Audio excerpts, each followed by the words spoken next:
نزدیکی سالا که پروژه دیوی لسندر ناحیه دیرلوک هاتیه راوستاندن و تنه 15 ساده جوی پروژه هاتیه درست کرن.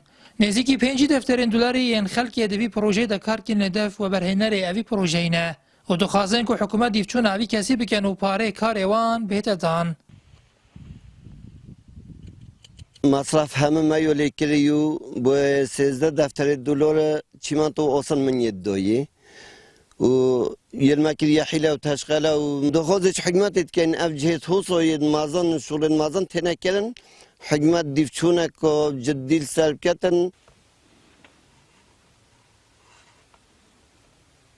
15 من سیاره داوی من سیاره یال مال خو عیال خو کری من یا داوی باز دا چه افروک وضع نخوشه باز دا پاره بوم پیو بید افروک او پاره جیش مچو دا خازامن حکمت برپرسه برا افروک برپرسش و اف شریکه بومش کی و درکت اف شریکش کی و آتیه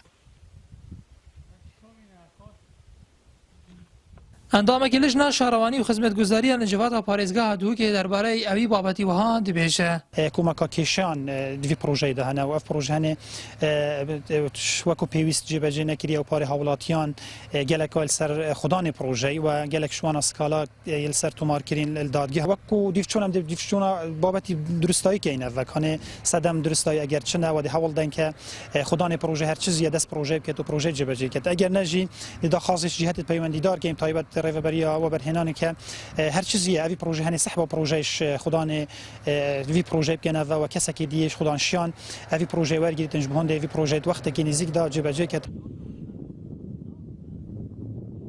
پروژه دیوین یک جوان پروژه استراتژی و گرینگ الهرم کردستان بگشتی و پارێزگا هاتوو که به تایبتی کوب کجمه پتر جه 24 میلیون دلار دهتا جبهه کردن که نزدیکی 1000 چلا اف پروژه دیب خدان کردن و روزانه شیانه برهمینان از زیادتر 60,000 لتر شیری هیه.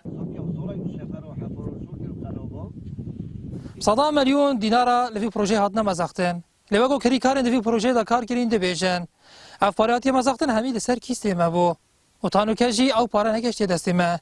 لو ماجی دا خواست وان اوش حکومت دیفشون اوی کسی بکن و پاره وابت زفراندن. نهاتو رمارین نارتی ناحیه دیرلوک.